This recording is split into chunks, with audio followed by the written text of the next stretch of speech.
다니엘서를 중심으로 같이 은혜를 나누고자 합니다.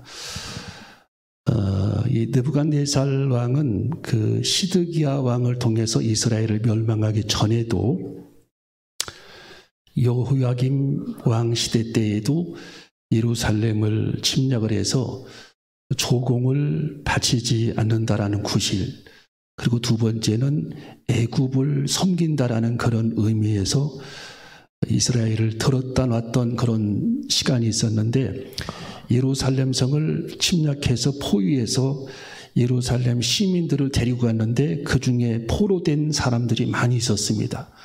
그 포로된 사람들의 그 이름을 성경에는 일일이 나열하지 않았지만 다니엘과 세 친구들도 포로로 붙잡혀가게 됐다라는 거예요. 바벨론 제국에. 그래서 다니엘과 그의 세 친구도 포로로 붙잡혀가서 포로 생활, 노예 생활을 이제 많은 사람들이 하게 됐는데, 이 다니엘과 그 세 친구 사드락, 메삭, 아벳느고는 노예 생활을 하기보다는 그 포로들 중에 이 느부갓네살 왕이 전략적으로 어떤 계획을 세우느냐 하면은, 그 포로들 중에 가장 그 지혜로운 사람들이 있었어요. 청년들 중에. 그래서 이 청년들 중에 그 다 테스트를 해봐가지고 지혜롭고 아주 총명한 그런 청년들을 뽑았습니다. 뽑아서 그 바벨론 제국의 언어를 공부하게 하고 바벨론 제국의 역사를 공부하게 하고 학문을 연구하게 했다라는 겁니다. 그리고 왕궁에서 직접 그들을 왕이 관리했습니다. 그래서 이 지혜로운 새 청년 중에 그 다니엘의 새 청년들이 뽑혔고, 다니엘이 뽑혀서 4명의 청년이 뽑혀서 3년 동안 교육을 받게 돼 있어요. 그래서 왕이 집중 교육을 사람들에게 맡겨서 그들을 교육을 시킵니다. 그래서 이 다니엘과 새 친구가 왕궁에서 생활하면서 이제 여러 가지 교육을 받고 생활을 했는데, 식사하는 그런 문제가 굉장히 문제로 대두가 되는 겁니다. 식사하는 문제. 왜 이 밥을 먹는 식사하는 문제가 되었느냐 하면은, 기도 제목이 되었느냐 하면은, 이 느부갓네살 왕이 그 이 세 친구, 다니엘의 세 친구와 다니엘에게 왕의 진미를 먹게 했다라는 거예요. 왕궁에서 왕이 배분하는 진미, 산의 진미를 먹게 했다. 상다리가 부러지는 거죠. 그런 엄청난 그런 어마어마한 상을 차려서 그 진미를 다니엘과 그의 세 친구들에게 먹게 했는데, 그러니까 지금으로 말하면 특별 영재들이죠. 영재 교육을 시키는 겁니다. 그렇게 해서 먹게 했는데, 가만히 다니엘이 보니까 그 진미를 먹어서는 안 될 것 같은 생각이 드는 겁니다. 성경적으로 구약의 율법에 맞지 않고, 분명히 하나님께서 구약 성경에 우상의 제물을 먹지 말라고 말씀을 하셨는데, 그 왕이 하사한 그 음식물은 다니엘이 먹어서도 안 될 음식, 그리고 다니엘의 세 친구도 역시 성경으로 그들이 살았기 때문에 먹어서는 안 될 그 진미가 왕에게 내려오는 겁니다. 그러면 왜 그 음식을 먹지 말아야 하느냐? 여러분, 지금도 우리가 베트남에 간다든지 동남아시아를 여행하다 보면은 이 조상에게 음식을 차려서 미리 제사를 드리고 밥을 먹는 경우들이 많아요. 지금도. 그거 보셨습니까, 권사님? 심지어는 아침밥을 먹기 전에 돌아가신 조상의 그 분향소에다가 집에다 사진을 걸어놓고 거기다가 물을 떠놓고 거기다가 밥상을 들고 와서 절을 하고 그러고서 밥을 먹는단 말이에요. 근데 여기 이 느부갓네살 왕도 왕이 명령을 해서 차려진 그 음식물을 우상에게 이미 제사를 드린 후에 그 음식물을 사드락, 메삭, 아벳느고에게, 다니엘에게 전달을 했기 때문에 다니엘이 그 사실을 알고 우상의 제물로 이미 예배드린, 제사드린 그 음식을 먹지 않겠다라고 선포를 하면서 왕의 명령을 거역하게 되는 것입니다. 그래서 이 다니엘이 꾀를 썼어요. 지혜를 구해가지고 어떻게 하면 이게 좋겠는가? 내가 하나님의 말씀을 지켜야 하고 우상의 제물을 먹지 말아야 하는데 어떻게 하면 이 문제를 내가 두 가지를 동시에 해결을 하고 하나님을 섬기고 이 재물을 먹지 않고 왕에게는 미움을 받지 않고 내가 성장할 수 있겠느냐. 그래서 환관장을 만나게 됩니다. 지금으로 말하면 호텔 왕궁의 그 청와대의 주방장 같은 사람입니다. 청와대의 주방장 같은 사람, 환관장을 만나게 돼요. 만나서 이렇게 제안을 합니다. 나는 왕이 내려주신 산의 진미를 먹을 수 없으니 나는 채식만 먹겠다 앞으로. 자세한 얘기는 안 하는 거죠. 자세한 얘기를 했다가 해가 되니까. 그래서 왕이 내려준 그 산의 진미를 나는 먹지 않고 직접 환관장이 주는 야채만 나는 먹을 테니까, 채소만 먹을 테니까 내게 내 요청을 당신은 거절하지 말라고 요청을 합니다. 그랬더니 환관장이 깜짝 놀라며 안 된다고. 왕이 이걸 알았다가는 나는 뭐가지 달아난다고. 나는 죽음을 면치 못한다. 그러니 내 말 들어라 하면서 옥신각신 실랑이를 벌입니다. 그러면서 계속해서 이 다니엘은 포기하지 않고 하나님의 계명을 지키기 위해서 우상의 재물을 먹지 않기 위해서 그 환관장을 설득을 합니다. 그러면서 열흘 동안 한번 시험을 해보자. 내가 피폐해서 바짝 말라 죽는 것이 아니라 더 내 몸이 좋아질 테니 실험을 해보자 해가지고 열흘 동안 실험을 하게 돼요. 그래서 왕이 내려준 진미를 먹지 않고 환관장이 주는 야채와 채소를 그가 먹으면서 열흘 동안을 지내게 됩니다. 다니엘과 그 세 친구가 말입니다. 그러면서 얼굴을 열흘 후에 바라보니까 그들은 피폐해지지 않고 얼굴이 상하지 않고 더 얼굴이 뽀얘지고 그리고 더 얼굴이 좋아졌다라는 겁니다. 그게 하나님의 은혜고 하나님의 역사인 줄로 믿습니다. 그래서 이 다니엘과 세 친구는 하나님의 계명을 어기지 않고 왕의 진미를 먹지 않고 그 우상의 재물을 먹지 않고 신앙의 절개를 지키며 살아가는 그런 모습이 오늘 여기 성경에 기록이 되어 있는 것입니다. 여러분, 오늘 여기 성경에 기록된 이 말씀에 읽었던 구절은 다니엘이 뜻을 정하여라고 말씀이 기록이 되어 있어요. 여러분들과 인생을 살아가는 데 있어서 가장 중요한 것 중에 한 가지는 뜻을 정하는 문제입니다. 쉽게 말하면 내 마음이 정함이 있어야 한다라는 의미입니다. 정함. 어떤 일이든지 내 마음이 정해지지 아니하면 그때부터는 시간을 낭비합니다. 그리고 어떤 일이든지 내 마음이 정해지지 아니하면 내 마음이 혼란스러워지는 거예요. 여러분, 우리나라의 대통령이 지금 대통령의 자리에 앉아있지 않으니까 얼마나 나라가 혼란스럽습니까? 예. 여러분, 우리들의 마음이 정함이 없으면 모든 문제들이 혼란스럽고 내 마음이 산란합니다. 그리고 무엇이든 손에 잡히지 않아요. 그리고 많은 시간을 우리들이 세상에서 보내게 됩니다. 하나님께서는 우리가 하나님의 뜻을 정하여 하나님께 온전한 뜻을 정하여 하나님의 뜻대로 살기를 원하신다라는 겁니다. 마음을 온전히 하나님께 정하기를 하나님은 원하신다라는 거예요. 그래서 우리는 우리 마음을 온전히 하나님께 정하여 살아가는 그 고고한 그런 자태로 인생을 살아갈 필요가 있음을 하나님께서 우리에게 말씀해 주고 있는 것입니다. 여러분, 다니엘은 하나님 앞에 범죄치 않기 위해서 하나님께 뜻을 정했다라고 성경 오늘 8절에 기록이 되어 있습니다. 여러분, 읽어봅니다. 자, 8절 시작. 다니엘은 뜻을 정하여 왕의 진미와 그의 마시는 포도주로 자기를 더럽히지 아니하리라 하고 자기를 더럽히지 않게 하기를 환관장에게 구하니. 아멘. 자, 하나님의 뜻을 행하기 위해서 자기는 하나님께 뜻을 정했다라는 거예요. 온전히 하나님께 뜻을 정했다. 이 정함이 있는 것이 매우 중요하다는 겁니다. 정함이 있는 마음. 예. 여러분, 우리가 하루를 생활할 때에도 정함이 있는 사람과 바다 물결처럼 흘러가는 대로 인생을 살아가는 사람과는 하늘과 땅 차이입니다. 우리 마음이 온전히 하나님께 정함이 있어야 하는 것입니다.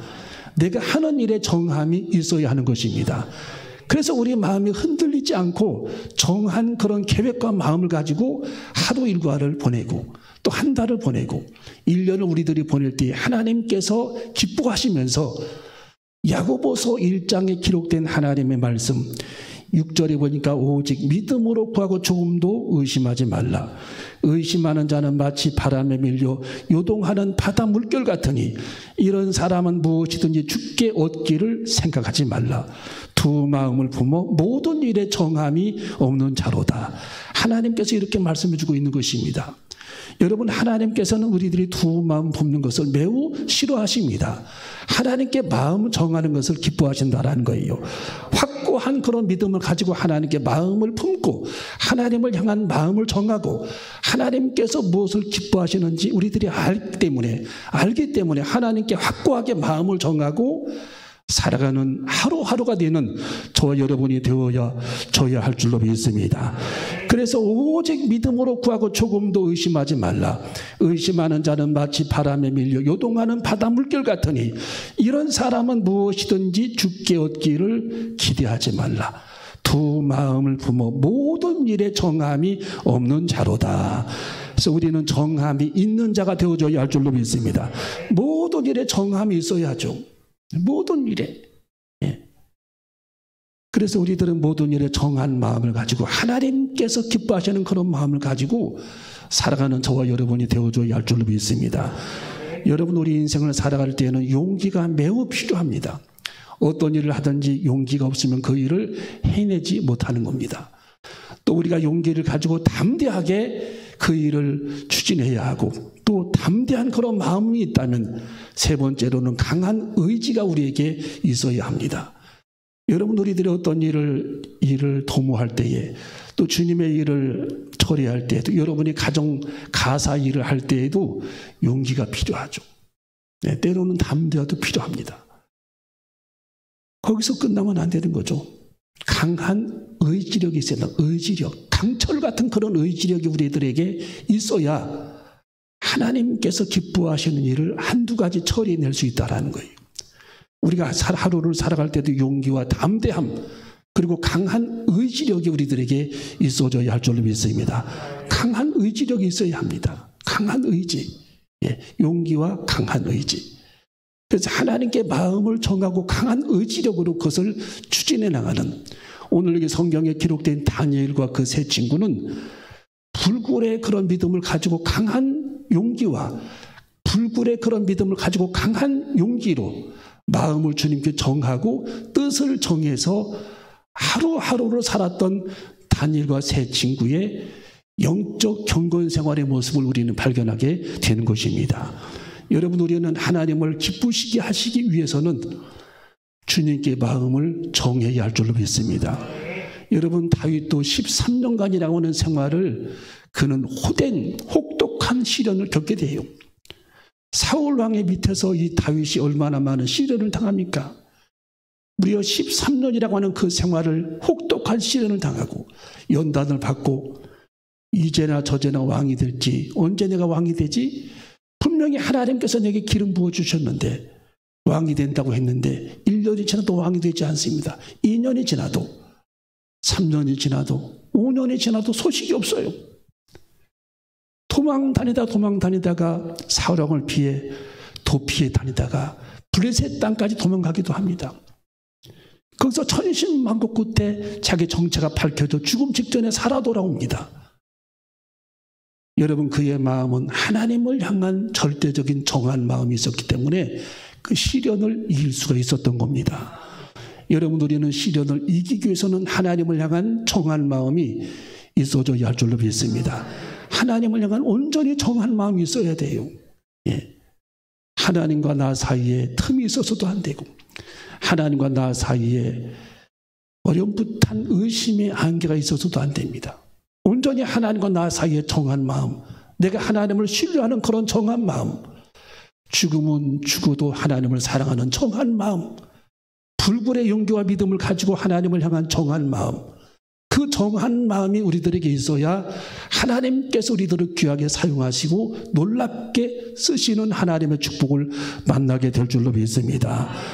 여러분, 솔로몬도 나라를 통치하기 위해 하나님께 정한 마음이 있었어요. 내가 하나님 앞에 1000번제를 드리며 지혜를 구하리라.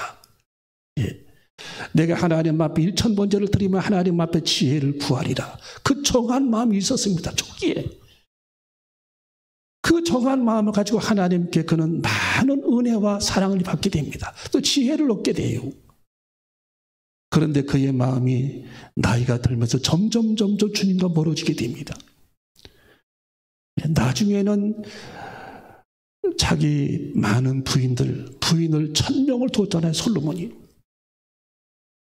1000명의 부인을 뒀는데 그 1000명의 부인들의 요구사항을 들어주다 보니까 마음이 흔들리고 하나님과의 관계가 조금씩 멀어지면서 하나님에게 호된 책망을 듣게 되는 겁니다.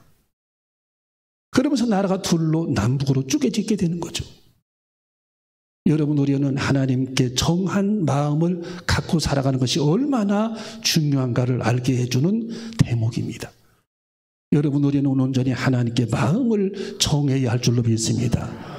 여러분, 여호수아는 왜 위대했습니까? 다 10명의 정탐꾼들이 마음을 정하지 못했는데 그런 하나님께 마음을 정했어요. 그는 가나안 땅에 마음을 정했습니다. 온전히 하나님께서 말씀하신 그 말씀에 그는 마음을 정했습니다. 굳건한 믿음으로 하나님의 뜻을 받아들였다라는 거예요. 그 누가 무슨 소리를 하든 무슨 이간질을 하든 그는 거기에 흔들리지를 않게 됩니다. 오로지 주님께 마음을 정했기 때문입니다. 결국 그는 하나님 앞에 부름받아 가나안 땅에 들어가게 되고 그는 가나안 땅을 정복하는 그런 지도자가 되고 하나님께서 모세 이후로 위대하게 사용했던 그런 종이 여호수아입니다. 여러분, 갈렙도 마찬가지입니다. 하나님께 마음을 정했었습니다. 많은 사람의 시험 들게 했지만 그 시험에 그는 넘어지지 않았습니다. 흔들리지 않았습니다. 모세와 관계를 흐트러뜨리기 위해 사람들이 노력을 했지만 거기에 흔들리지 않았습니다. 불신앙의 세력들이 애굽에서 쫓아나온 섞여 사는 그런 무리들이 여호수아와 갈렙의 마음을 한없이 흔들어댔지만 그들의 마음은 흔들리지를 않았다라는 거예요. 오로지 하나님께만 마음을 정하고 그도 역시 가나안 땅에 들어가게 되는 축복을 누리게 된 것입니다. 여러분, 우리도 주님께 마음을 정해야 할 줄로 믿습니다. 하나님의 경건 생활을 통해 마음을 정해야 합니다. 내가 날마다 하나님 말씀 속에 살기 위해 마음을 정해야 합니다. 하나님의 뜻을 이루기 위해 단호하게 마음을 정하고 살아가는 우리 그리스도인이 되어줘야 할 줄로 믿습니다. 그래서 하나님께서 오늘 이 다니엘에게 마지막 어떤 축복을 허락해 주십니까? 자, 성경을 읽어봅니다. 17절. 자, 다니엘서 1장 17절을 읽어봅니다. 시작. 하나님이 이 내 소년에게 지식을 얻게 하시며 모든 학문과 재주에 명철하게 하신 외에 다니엘은 또 모든 이상과 몽조를 깨달아 알더라. 아멘. 여러분이 다니엘의 세 친구들에게 하나님께서 지혜를 주시고 지식을 주셨다는 거예요. 엄청난 하나님의 지혜와 지식을 하나님께서 선물로 주셨다라는 겁니다. 다니엘과 그의 세 친구들에게. 여러분, 지혜와 지식은 하나님께서 주시는 겁니다. 여러분, 솔로몬의 지혜도 하나님께서 온 것입니다. 여러분, 요셉의 지혜도 하나님이 주셨다라고 그랬습니다. 이 다니엘의 지혜도 하나님께서 더욱 큰 지혜를 축복의 선물로 부어주셨다라는 겁니다. 왜? 그들이 영적으로 하나님 앞에 경건하게 믿음으로 살았기 때문에, 온전히 마음을 하나님께 정했기 때문에 하나님이 엄청난 그런 지혜와 하늘의 축복을 쏟아부어 주셨다라는 겁니다. 이 다니엘에게는 하나님께서 갑절의 축복을 더해 주셨는데, 오늘 여기 성경 17절 네 번째 줄에 보니까 이 모든 이상과 몽조를 깨달아 알더라. 다니엘에게 하나님께서는 특별한 또 은혜를 허락해 주셨는데 꿈을 해몽할 수 있는 그런 지혜까지 하나님이 허락해 주셨다라는 겁니다. 몽조를 알게 하는 일까지 하나님이 허락해 주셨다. 놀라운 하나님의 축복을 허락해 주신 것입니다. 여러분, 우리는 금년에 하나님께 마음을 정하고 오늘 하루를 살아갈 때에도 내일을 살아갈 때도 마음을 주님께 정하고 어떤 일을 하든지 마음을 주님께 정하고 우리들의 뜻이 하나님을 기쁘시게 하는 그 뜻이 흔들리지 않게 하는 저와 여러분이 되시기를 주님의 이름으로 축원합니다. 기도하시겠습니다.